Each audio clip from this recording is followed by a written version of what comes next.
Between their homes, the Hawaiians had no They fences. could pretty much roam where they wished. The fences started coming up only when the Westerners began to live on the land. For the first time in Hawaii, they heard the words, "This is my land, you get off." A big wave comes in. Large fishes will come from the dark ocean, which you've never saw before. And when they see the small fishes, they'll eat them up. The ships of the white men have come, and smart people have arrived from the great country. They will eat us up. Such has always been the case with large countries. The small ones have been gobbled up. Uamau, ke ea, o ka Aina, i ka pono. The life of the land is perpetuated Ke in ea, o ka righteousness. Aina, i ka pono. The life of the land is perpetuated Ke in ea, o ka Aina, righteousness. i ka pono. The life of the land is perpetuated in righteousness. Fences, the death of the Aina. Fences, the death of the land. What is the history behind this unrest, this anger, this bitterness? Why is it that the native Hawaiians have found themselves homeless in their own land? Why is it the native Hawaiians living in so-called paradise feel a need to call for sovereignty?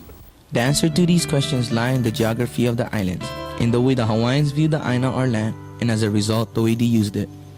All of this was changed by their encounter with the West, which altered the history of the Hawaiians forever, changing them from a proud, strong, and independent people to a people struggling to survive in the modern world, homeless and problem-ridden. When Captain Cook arrived in 1778, he found the Hawaiians had a completely different way of viewing and relating to the land and geography around them.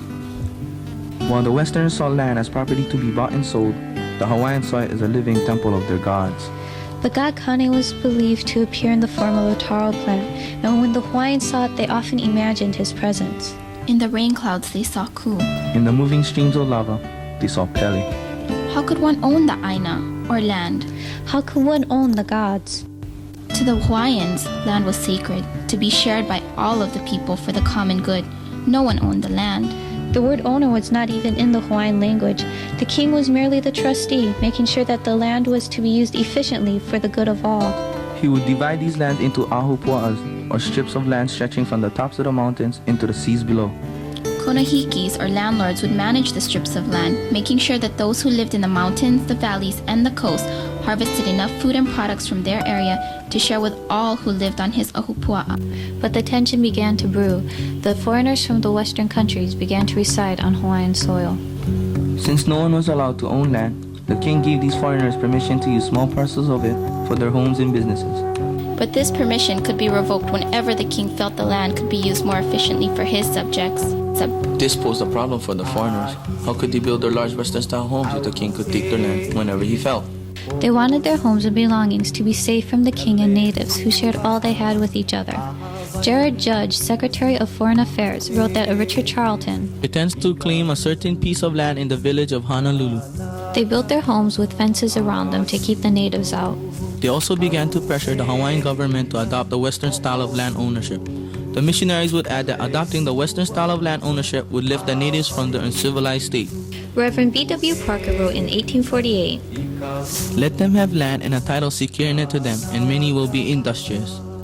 To ease the concerns of the foreigners, Hawaii's first constitution, written in 1840, included a provision protecting the Hawaiian people from the arbitrary taking of their property.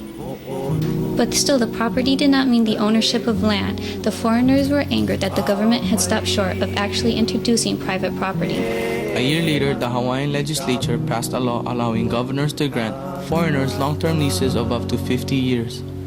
But this was not quite satisfactory to the foreigners. In 1843, the British consul, Lord Charlton, took this challenge one step further. To back up his claim to the land, he called on Admiral Lord George Paulet, commander of a British warship, Carysford. Aiming his 26 guns on Honolulu, Paulet threatened the government with the destruction of the city unless it surrendered itself to British rule. To avoid needless bloodshed, the king surrendered the islands to Paulet, saying, Hear ye, I make known to you that I am in great perplexity by reason of difficulties into which I have been brought without cause. Therefore I have given away the life of the land. Hear ye, but my rule over you, my people, and your privileges will continue, for I have hope that the life of the land will be restored when my conduct is justified.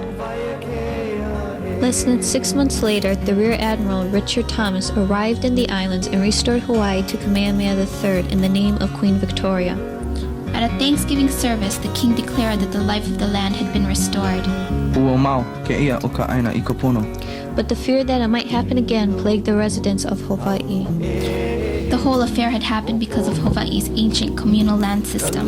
Because the government refused to allow for the ownership of private property. If the islands were to be taken over again, what would happen to the land if there was no private property? Would it all end up in the hands of the foreign government?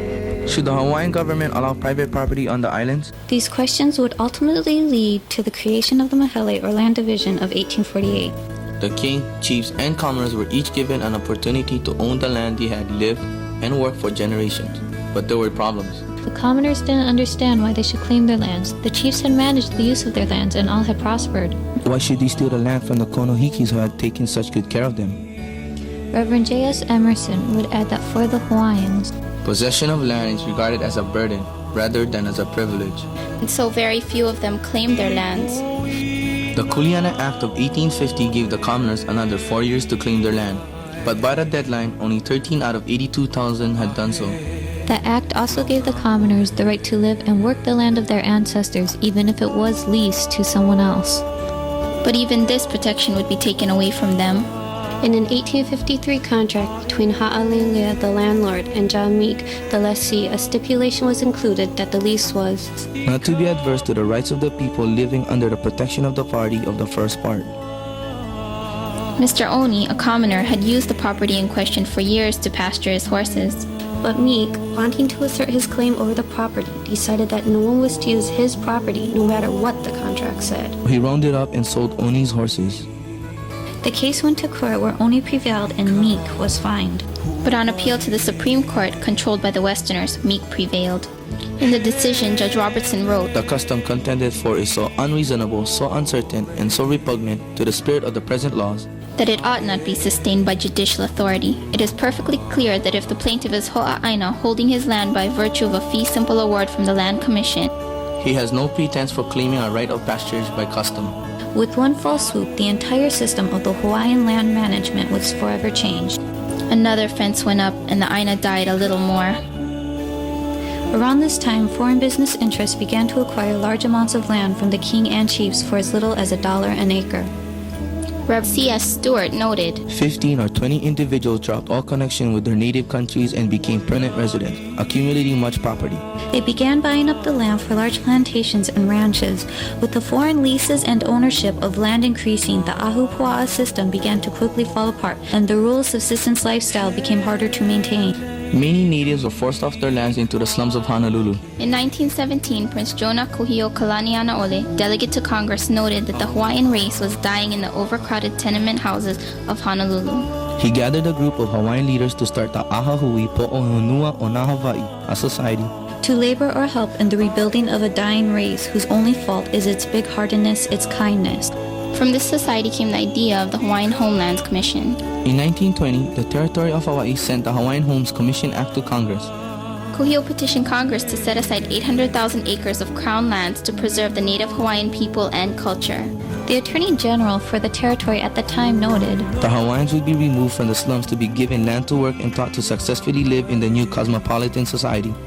But the ranchers and plantation owners fought against this idea because they didn't want to lose their best lands. They convinced the Congress to give the Hawaiians 200,000 acres of the very poorest government land agreed they were barren, windswept, rocky, and consequently unproductive. Again, the Hawaiians were fenced out of their own land. Another fence went up, and the Aina died a little more. So far, only 6,000 of 20 native Hawaiians qualifying for Hawaiian homestead lands have been placed. I've been on the list for 21 years and still waiting. Many have been forced to live on the beaches illegally. In the 1980s, native Hawaiians, disgusted by all of this waiting, started the Hawaiian sovereignty movement. They have questioned the legality of America's participation in the overthrow of their government and expressed the outrage that so many native Hawaiians have been left homeless in their own land. In 1993, President Clinton formally apologized to the Hawaiians for the illegal takeover 100 years before. The fence is starting to come down. But will it? The geography of Hawaii and how it was perceived by both the native Hawaiians and the Westerns deeply affected how the history of Hawaii was played out. But the history is not yet finished. We have yet to reach the page that declares the end. The fences went up with the coming of the Western demands for private property, and thus the Aina, the land, died. But is that the end? Or can the land find resurrection in some future day when the land is free of the fences?